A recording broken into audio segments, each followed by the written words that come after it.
कक्षा 12 व्यावसायिक अध्ययन में हम नियुक्तिकरण के बारे में जानते हैं। नियुक्तिकरण प्रत्येक संगठन के लिए आवश्यक होता है। यह सही पद पर सही व्यक्ति का चुनाव करता है। संगठन में मानव शक्ति एक प्रमूल संपत्ति है।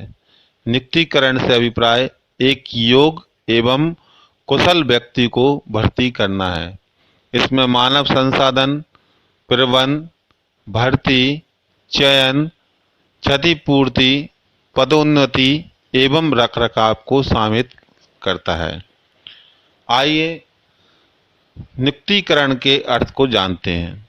लोगों को काम पर लगाना यह मानव संसाधन के नियोजन से प्रारंभ होता है तथा भर्ती, प्रशिक्षण, विकास, पदोन्नति तथा कार्य दल के निष्पादन और मूल्यांकन को शामिल करता है।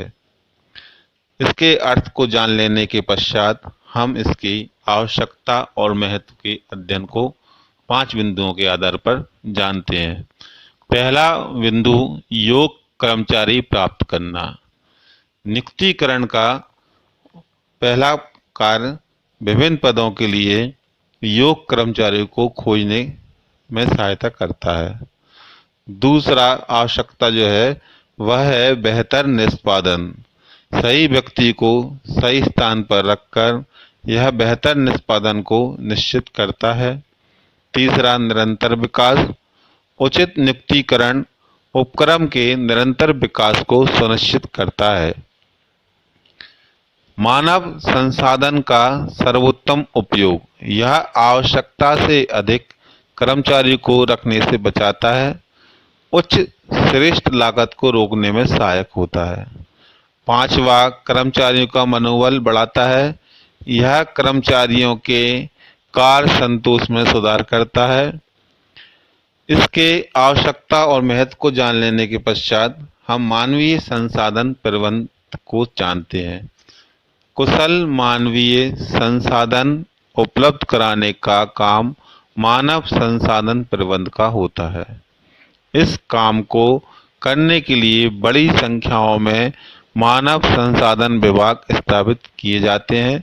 यह विभाग मानव संसाधन प्रबंधक की देखरेख में काम करता है। इसको यदि परिभाषा के रूप में लें तो मानव संसाधन प्रबंधन में मानव संसाधन की भर्ती, चयन, विकास, उपयोग, क्षतिपूर्ति और अभिप्रेरणा को सम्मिलित करता है। नियुक्तिकरण एवं मानव संसाधन प्रबंधन के एक भाग के रूप में है। इस बात को हम विस्तार से समझते हैं। मानव संसाधन प्रबंधन का क्षेत्र नियुक्तिकरण की अपेक्षा विस्तृत है। इसके अंतर्गत नियुक्ति की अभिलेख रखना, कर्मचारी नीति तैयार करना, कर्मचारी अनुसंधान करना, विशेषज्ञ प्रदान करना आदि को सम्मिलित करता है। नियुक्तिकरण का अर्थ रिक्त पदों को भरना मात्र नहीं होता, अपितु संस्था के लिए मानवीय तत्व की महत्ता को ध्यान में रखते हुए यह कार्य किया जाता है। नियुक्तिकरण को मानव संसाधन प्रबंधन के रूप में निम्नलिखित तरीके से देख सकते हैं। पहला तरीका है नियुक्तिकरण प्रबंधन का सर्वव्यापक कार्य है। इसे सभी स्तर के प्रबंधकों द्वारा किया जाता है। दूसरा, जैसे जैसे संस्था का आकार बढ़ता है उसके कर्मचारी की संख्या भी बढ़ जाती है। कर्मचारियों का प्रभावी प्रबंधक के लिए बड़ी संस्थाओं में एक अलग मानव संसाधन विभाग की स्थापना की जाती है जिसमें मानवीय प्रबंधक के अनेक विशेषज्ञ होते हैं। तीसरा प्रकार है नियुक्तिकरण में न केवल रिक्त पदों का भरना वरन प्रशिक्षण, विकास और कार्य के मूल्यांकन भी करना होता है। नियुक्तिकरण की प्रक्रिया के चरण में हम पहला चरण मानव शक्ति आवश्यकताओं का आकलन को मानते हैं। इसमें निम्नलिखित को शामिल करते हैं। पहला, दूसरा, यह निर्धारित करना कि संस्था को कितने एवं किस प्रकार के कर्मचारियों की आवश्यकता है। तीसरा, मानव शक्ति आवश्यकताओं को पूरा करने के लिए कार्यक्रम तैयार करना, कार्यभार विश्लेषण मानव शक्ति आवश्यकताओं को समझने के लिए उपयुक्त है। दूसरा चरण है भर्ती का। यह वह प्रक्रिया है जिसके अंतर्गत मानव शक्ति की उपलब्धता के विभिन्न स्रोतों से संभावित कर्मचारियों की खोज की जाती है तथा उन्हें संस्था में प्रार्थना पत्र यानी कि आवेदन पत्र भेजने हेतु प्रोत्साहित किया जाता है। तीसरा चरण में चयन। इसके अंतर्गत विभिन्न कार्यों के लिए योग्य प्रार्थियों को चुना जाता है, जिसके लिए रोजगार परीक्षाएं, साक्षात्कार एवं चिकित्सा जांच शामिल की जाती है। चौथा चरण अनुस्थापन एवं अभिविन्यास। जब भी किसी नए कर्मचारी का संस्था में चयन किया जाता है तो उसे उस कार्य पर लगाया जाता है जिसके लिए वह उपयुक्त हो। अनुस्थापन का एक महत्वपूर्ण प्रक्रिया है क्योंकि इसके द्वारा ही सही कार्य पर सही व्यक्ति को नियुक्त किया जाता है। अभिविन्यास में नए कर्मचारी को संस्था से परिचित कराया जाता है। नए कर्मचारी का उनकी इकाई, पर्यवेक्षकों और भावी कर्मचारियों से परिचित कराया जाता है। उन्हें काम के घंटों, छुट्टी लेने की प्रक्रिया, चिकित्सा सुविधा आदि की जानकारी से भी दी जाती है। संस्था के इतिहास तथा संस्था में विभिन्न स्थानों पर उपलब्ध विभिन्न सुविधाओं के विषय में बताया जाता है। पांचवा चरण जो है वह प्रशिक्षण एवं विकास। व्यवस्थित प्रशिक्षण कर्मचारी के ज्ञान एवं कौशल में वृद्धि करने में सहायता करता है। कर्मचारियों के ज्ञान एवं कौशल को बढ़ाने के लिए विभिन्न विधियों का प्रयोग किया जाता है। विकास का अर्थ कर्मचारी को सभी दृष्टियों में उन्नत व निपुण बनाना है। यह वह प्रक्रिया है जिसके द्वारा कर्मचारी अपना वर्तमान काम करने के लिए कौशल हासिल करते हैं और भविष्य में उच्चतर कार्य संभालने के लिए क्षमताओं को बढ़ाते हैं। छठवां निष्पादन एवं मूल्यांकन। इसके अंतर्गत कर्मचारियों के कार्यों का मूल्यांकन किया जाता है। कर्मचारियों का स्थानांतरण एवं पदोन्नति इसी पर आधारित होती है। आइए अब हम जानते हैं भर्ती क्या है। भर्ती संभावित कर्मचारी को भर्ती ढूंढने तथा संगठन में काम करने के लिए आवेदन करने के लिए प्रोत्साहित करने की प्रक्रिया होती है। भर्ती करने के जो स्रोत हैं वह दो प्रकार के होते हैं। पहला आंतरिक स्रोत, दूसरा बाह्य स्रोत। सबसे पहले हम आंतरिक स्रोत से परिचित होते हैं। आंतरिक स्रोत से तात्पर्य संगठन के भीतर प्रार्थियों को आमंत्रित करना है। आमंत्रित करने की विधियां जो हैं उसमें पहली विधि स्थानांतरण। इसमें कर्मचारी को एक जगह से दूसरी जगह भेज देना शामिल किया होता है, जैसे एक विभाग से दूसरे विभाग में या एक पारी से दूसरी पारी में भेजना शामिल किया जाता है। दूसरी विधि पदोन्नति की है। इसमें कर्मचारी को निम्न पद से उच्च पदों पर भेज देना शामिल है, जिसमें कर्मचारी की जिम्मेदारी, सुविधाएं तथा भुगतान बढ़ जाते हैं। तीसरा अस्थायी अलगाव, ले ऑफ जिसको कहा जाता है। अस्थायी रूप से अलग किए गए कर्मचारी का वापस काम पर बुलाने को अस्थायी अलगाव के स्रोत में भर्ती करना ले ऑफ कहा जाता है। यह वह कर्मचारी है जिन्हें काम की कमी के फलस्वरूप संस्था से अस्थायी रूप से अलग किया जा गया था। आंतरिक स्रोतों के लाभ के बारे में चर्चा करें तो पहला लाभ, कर्मचारी अपने कार्य निष्पादन के सुधार के लिए प्रेरित होते हैं। दूसरे लाभ के लिए आंतरिक भर्ती चयन प्रक्रिया को सरल कर देती है। तीसरा, कर्मचारी के प्रशिक्षण एवं विकास पर समय बर्बाद नहीं होता। चौथा, आंतरिक भर्ती के स्रोत सस्ते हैं। जैसे आंतरिक स्रोतों के लाभ भी लाभ के साथ साथ हैं।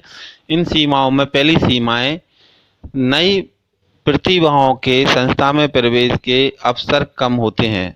दूसरी सीमा, कर्मचारी आक्रमण हो जाते हैं। तीसरा, कर्मचारियों के मध्य प्रतियोगिता में बाधा बढ़ती है। चौथा, कर्मचारियों का लगातार स्थानांतरण संगठन की उत्पादकता में घटा सकता है। भर्ती के बाह्य स्रोत के बारे में जानें। जब कंपनी रिक्त पदों के लिए बाहर से आवेदन प्राप्त करती है तो वह उसे भर्ती के बाह्य स्रोत कहते हैं। यानी कि जो कंपनियों के अंदर खाली जगहें हैं, पद के स्थान हैं, उनके लिए बाहर से आवेदन प्राप्त करना भर्ती का बाह्य स्रोत कहलाता है। इसकी कुछ विधियां हैं, जैसे जानते हैं। पहली विधि प्रत्यक्ष विधि।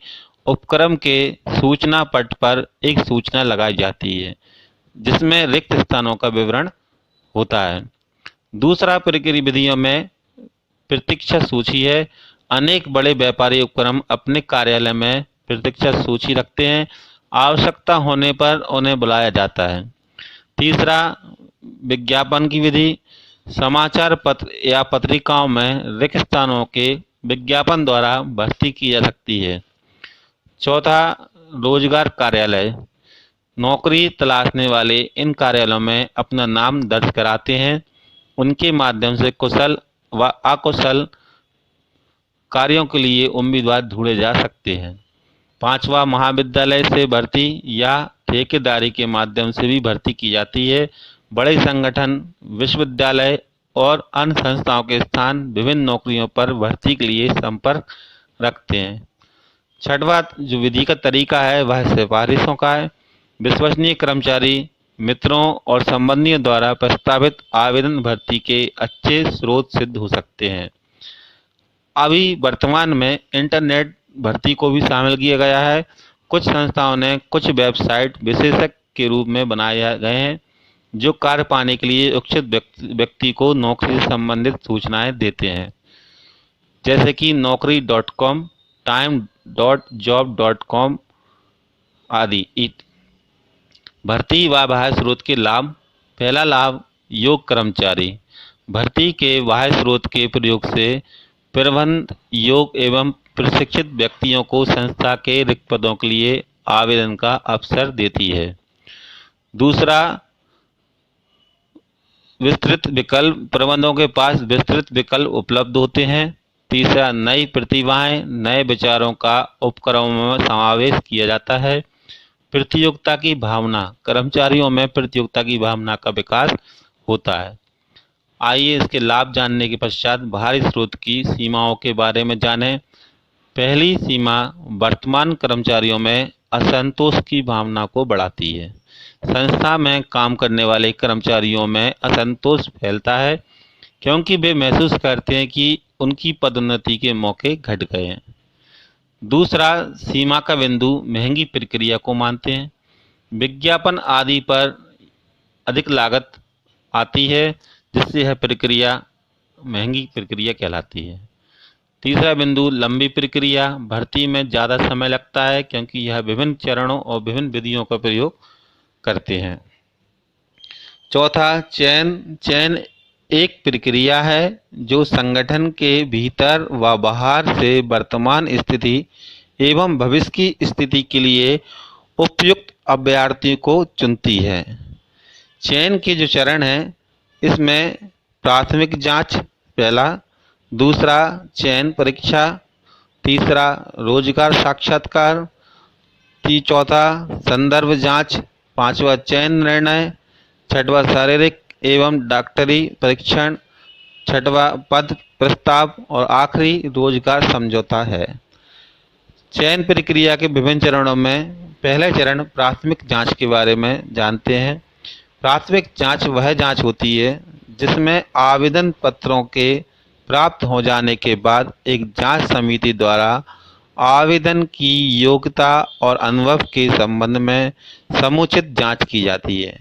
आवेदक को प्रारंभिक परीक्षा के लिए बुलाया जाता है एवं अनुपयुक्त आवेदनों को अस्वीकार कर दिया जाता है।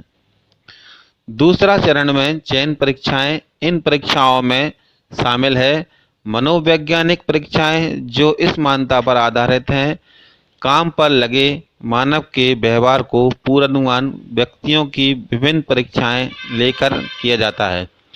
दूसरा, चयन का परीक्षा में रोजगार परीक्षा को व्यक्ति की विशेषताओं और कमजोरियों को स्पष्ट कर देती है। तीसरा चरण रोजगार साक्षात्कार। इसके मुख्य उद्देश्य निम्नलिखित हैं।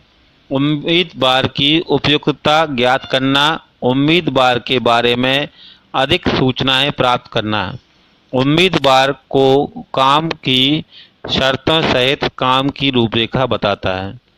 चौथा चरण संदर्भ जांच। अंतिम चयन से पूर्व भावी नियोक्ता सामान्यतः आवेदन द्वारा दिए गए संदर्भों की जांच करता है। इसके अंतर्गत उम्मीदवार की पारिवारिक पृष्ठभूमि, पिछला रोजगार, शिक्षा, पुलिस रिकॉर्ड आदि की पूरी छानबीन की जाती है। पांचवें चरण में चयन निर्णय। जो उम्मीदवार रोजगार परीक्षा एवं साक्षात्कार उत्तीर्ण कर लेते हैं ताकि जिसके संदर्भों की जांच हो सकती है, योग्यता के आधार पर उनकी एक सूची बना ली जाती है तथा चयन के अंतिम निर्णय ले लिया जाता है। छठवां शारीरिक डॉक्टरी परीक्षण। संस्था द्वारा नियुक्त एक योग्य चिकित्सक द्वारा यह प्रमाण किया जाता है कि उम्मीदवार संबंधित कार्य के लिए शारीरिक दृष्टि से उपयुक्त है या नहीं। उचित डॉक्टरी परीक्षा से यह सुनिश्चित हो जाता है कि कर्मचारी स्वस्थ हैं, जिसमें अनुपस्थिति दरें कम होंगी। सातवां पद प्रस्ताव। उम्मीदवार द्वारा चयन प्रक्रिया की सभी बाधाओं को पार कर लेने के बाद उसे एक नियुक्ति पत्र देकर औपचारिक रूप से नियुक्त कर लिया जाता है। नौकरी की व्यापक शर्तें, वेतनमान इत्यादि नियुक्ति पत्र के अभिन्न अंग होते हैं। आठवां रोजगार समझौता। जब उम्मीदवार नौकरी का प्रस्ताव अस्वीकार कर लेता है तो उसे दी गई समय सीमा के भीतर स्वीकृति देना होती है। स्वीकृति देने के पश्चात नियोक्ता के और उम्मीदवारों के बीच दोनों के बीच समझौता पर हस्ताक्षर करते हैं, जिसमें मुख्यतः पद परिचय, नियुक्ति की तिथि, वेतन, अवकाश संबंधी नियम, रोजगार समाप्ति की शर्तें आदि शामिल की जाती हैं। आगे हम प्रशिक्षण एवं विकास के बारे में जानेंगे। प्रशिक्षण किसी विशिष्ट कार्य को कुशलतापूर्वक करने के लिए कर्मचारियों की जानकारी व तकनीकी कौशल बढ़ाने की गतिविधि है तथा नए कर्मचारी को उनके काम में परिचित कराता है और उनके ज्ञान और कौशल को भी बढ़ाता है।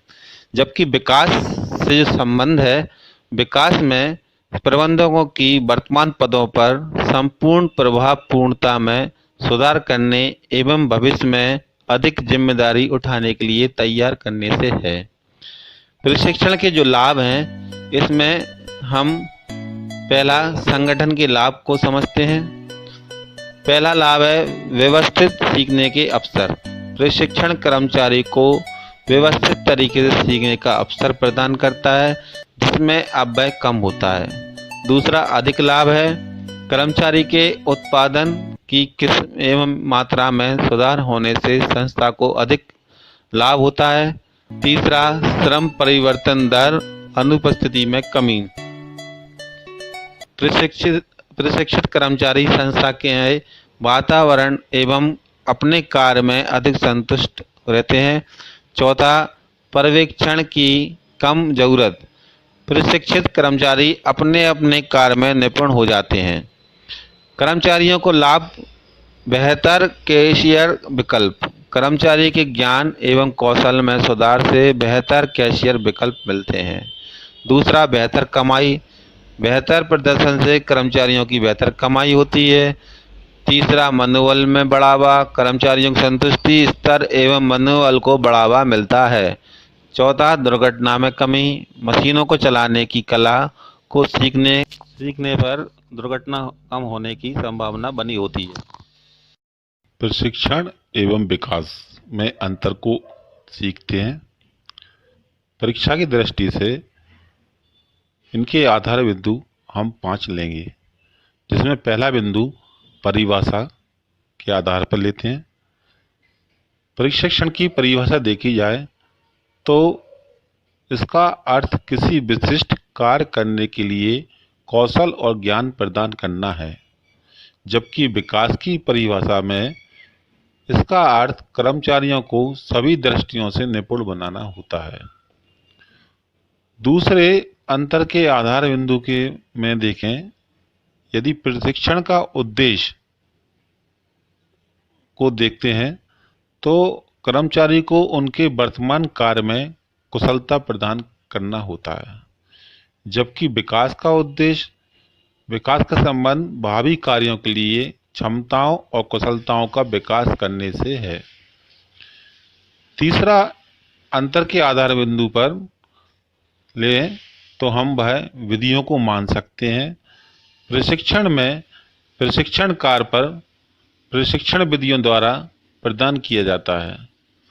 विकास की विधि जो है वो विकास सेमिनार और सम्मेलन जैसी विधियों पर आधारित होती है। चौथा अंतर का आधार बिंदु पहल अपने कर्मचारियों को प्रशिक्षण देने के लिए अधिकारी द्वारा पहल की जाती है, और विकास के अंतर्गत अपनी उन्नति और विकास के लिए व्यक्ति स्वयं पहल करता है। पांचवा अवधि प्रशिक्षण में कार्यक्रम अल्प अवधि के लिए चलाए जाते हैं, जबकि विकास कार्यक्रम में यह दीर्घकालीन प्रक्रिया होती है। इसके अंतर को समझ लेने के पश्चात अब हम प्रशिक्षण और विकास दोनों पर एक दृष्टि डालते हैं। प्रशिक्षण किसी विशिष्ट कार्य को करने के लिए तकनीकी ज्ञान देने से संबंधित होता है, किंतु विकास एक व्यापक क्रिया है जो व्यक्ति को सभी क्षेत्रों में वृद्धि से संबंधित करती है। तथापि यह दोनों परस्पर संबंधित क्रियाएं हैं। प्रशिक्षण कर्मचारी को कार्य कौशल सीखने में सहायता करता है, जबकि विकास कर्मचारियों के दृष्टिकोण को विस्तृत करता है। प्रशिक्षण की कुछ विधियों के बारे में जानते हैं, जिसमें पहली विधि ऑन द जॉब विधि को लेते हैं। यह उस जगह लागू होती है जब कर्मचारी वास्तव में काम कर रहे होते हैं। इसका अर्थ जब करो तब सीखो होता है। इसकी मुख्य विधियां निम्नलिखित हैं। पहली विधि के बारे में यदि हम चर्चा करते हैं तो वह है प्रशिक्षणार्थी कार्यक्रम। इसके अंतर्गत प्रशिक्षणार्थी को किसी अनुभवी व्यक्ति के पर्यवेक्षक में रखा जाता है, जो उसे आवश्यक कौशल सिखाता है और इसके निष्पादन को नियंत्रित करता है। प्रशिक्षणार्थी को इसके लिए निर्वाह भत्ता भी मिलता है, जिससे वह सीखो और कमाओ योजना का लाभ उठा सकता है। दूसरा बिंदु संयुक्त परीक्षण है। इस विधि के अंतर्गत शैक्षिक संस्थान अपने छात्रों को व्यावहारिक ज्ञान देने के लिए औद्योगिक उपकरणों के साथ समझौता कर लेते हैं। उदाहरण के लिए चिकित्सा छात्रों को व्यावहारिक ज्ञान के लिए बड़े अस्पतालों में भेजा जाता है। तीसरा बिंदु अभिविन्यास प्रशिक्षण।